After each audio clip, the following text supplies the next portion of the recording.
Hello students, हम कर रहे थे Leibenstein critical minimum effort thesis and last session में हमने किया कि जो लेविंस्टीन हैं ये कहते हैं क्रिटिकल मिनिमम एफर्ट्स की जरूरत क्यों है।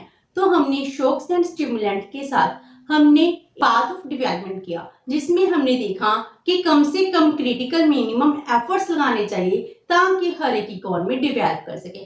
अगर हम इससे कम एफर्ट्स लगाएंगे, कम इन्वेस्टमेंट लगाएंगे तो उसके साथ डेवलपमेंट पॉसिबल नहीं है। इसके लिए लेविंस्टीन जे भी कहते हैं अगर अंडर डेवलप्ड कंट्रीज हैं वो सिमल्टेनियसली इन्वेस्टमेंट नहीं कर सकती तो वो डिफरेंट डोसेस में भी इन्वेस्टमेंट कर सकती है। तो आज हम करेंगे लेविंस्टीन की नेक्स्ट पॉपुलर थीम जिसमें वो कहते हैं population growth a function of per capita income. क्योंकि लेविंस्टीन का जो थीसिस है जो अंडर डेवलप्ड इकोनॉमी जैसे इंडिया है जिसे बहुत ज्यादा पॉपुलेशन है इनके लिए सबसे इंपॉर्टेंट थीसिस माना जाता है। इन देश में क्या होता है पॉपुलेशन ग्रोथ बहुत ज्यादा फास्ट रेट से ग्रो करती है, इसीलिए ये कहते हैं कि जैसे जैसे पॉपुलेशन ग्रो करेगी उसके साथ साथ जो हमारी इनकम इंक्रीज होती है इसका इफेक्ट भी एलिमिनेट होता है। तो लेविंस्टीन क्या कहते हैं जो अंडर डेवलप्ड कंट्रीज हैं इनमें क्या है अगर हमारी पर कैपिटा इनकम लो होगी तो पर कैपिटा इनकम के लो होने की वजह से हमारी पॉपुलेशन ग्रोथ क्या होती है, हाई होती है।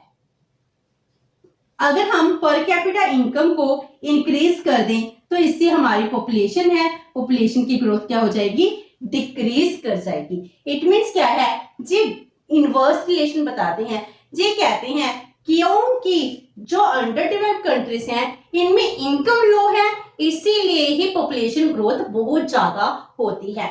तो इनिशियल स्टेज ऑफ डेवलपमेंट में क्या होता है तो इस सिचुएशन में होती है high birth rate and high death rate.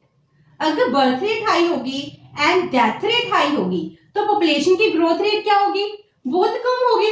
तो ये कहते हैं इसीलिए वहां की पॉपुलेशन की ग्रोथ रेट क्या होती है, स्टैग्नेंट ग्रोथ रेट। पॉपुलेशन बहुत ज्यादा ग्रो नहीं कर पाती।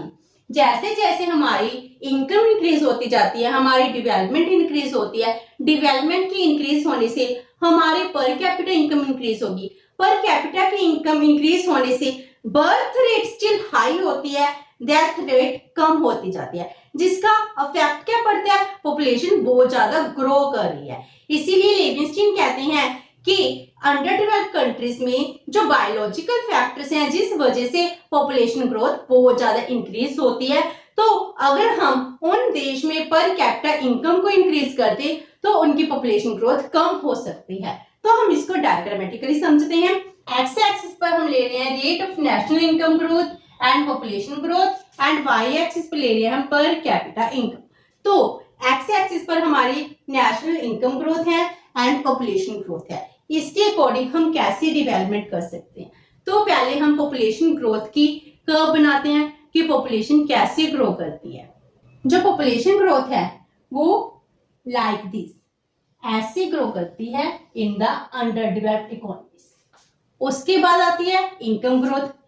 जो हमारी पर कैपिटा इनकम है वो पहले कम होती है, जहां पर बहुत लो लेवल ऑफ इनकम है जहां पर कट करके जाती है, आफ्टर दैट जी इंक्रीज करती जाती है लाइक दिस। जी होगी हमारी नेशनल इनकम ग्रोथ। तो ये कहते हैं मान लो ये क्या हो गया, स्टैग्नेंट पोजीशन होगी जहां पर capita income and population growth क्या होगी, इक्वल होगी। अगर हमारी पर कैपिटा इनकम इंक्रीज हो जाए, मान लो जे ओ वाई नॉट लेवल पर इंक्रीज हो जाती है, तो इससे क्या होता है हमारी पॉपुलेशन ग्रोथ कितनी है, let's suppose it is the 1%, it is our population curve. तो हमारी पॉपुलेशन ग्रोथ कितनी होगी 1%।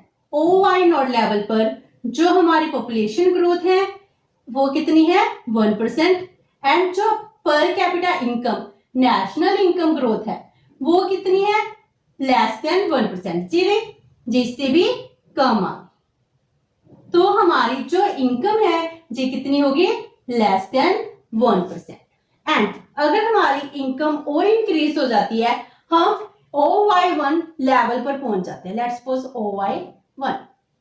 तो इस लेवल पर हमारी जो पॉपुलेशन ग्रोथ रेट है वो कितनी है, let's suppose it is the 2%।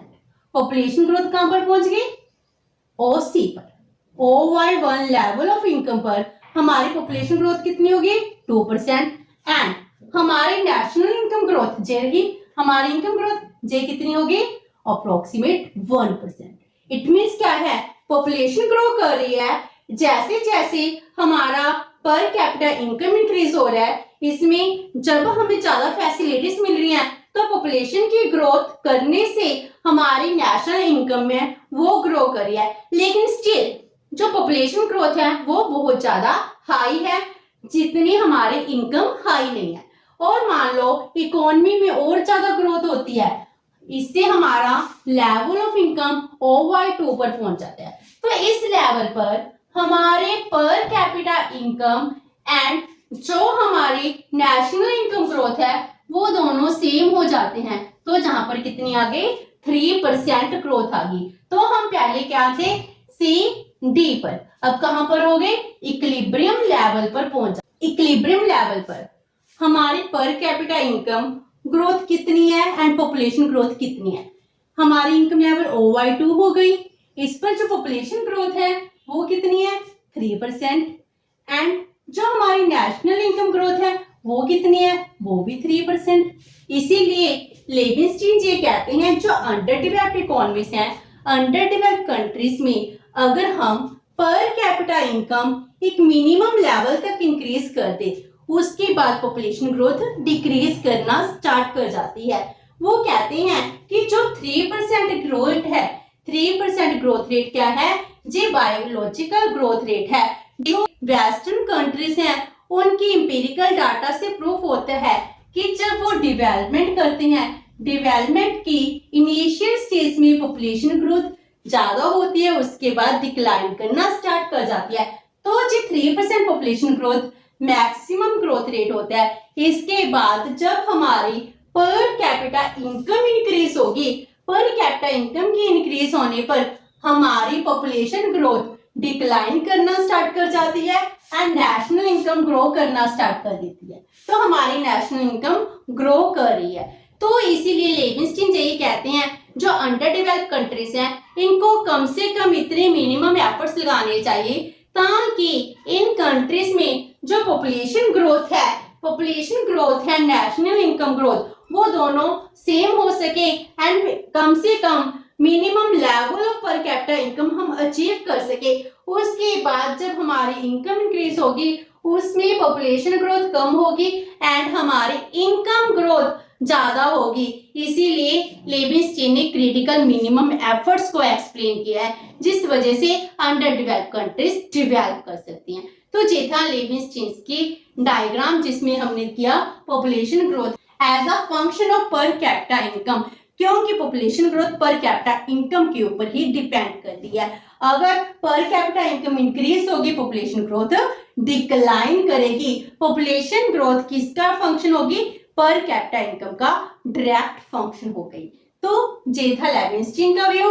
अब हम इसकी करते हैं critical appraisal. Now merits, advantage and criticism of critical minimum effort thesis. जो इसके सबसे ज्यादा मेरिट्स हैं वो क्या है? First one is importance of small efforts. जो लेविंस्टीन है जी स्मॉल एफर्ट्स को बहुत ज्यादा इंपॉर्टेंस देते हैं। जी कहते हैं अगर हम डेवलप करना चाहते हैं, अंडर डेवलप्ड कंट्रीज के पास ज्यादा रिसोर्सेज नहीं है, तो स्मॉल एफर्ट से, स्मॉल डोसेस ऑफ इन्वेस्टमेंट से भी हम डेवलपमेंट कर सकते हैं।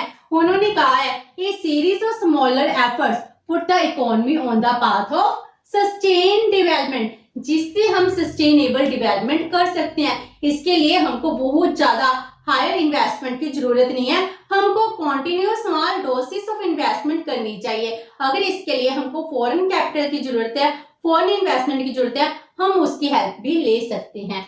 Next is two set of forces work simultaneously. इनको लिविंगस्टन ने बहुत अच्छे से एक्सप्लेन किया है कि अंडर डेवलप्ड इकोनॉमीज में जो स्टिमुलेंट्स होती हैं उनका इफेक्ट कम होता है एंड शॉक्स का इफेक्ट ज्यादा होता है, क्योंकि हर एक इकोनॉमी में दो तरह की फोर्सेस होती है, स्टिमुलेंट्स एंड शॉक्स। जो स्टिमुलेंट्स होते हैं जी हमारी इनकम को जनरेट करते हैं, इंक्रीज करते हैं। जो शॉक्स होते हैं जी इनकम को डिक्लाइन करते हैं।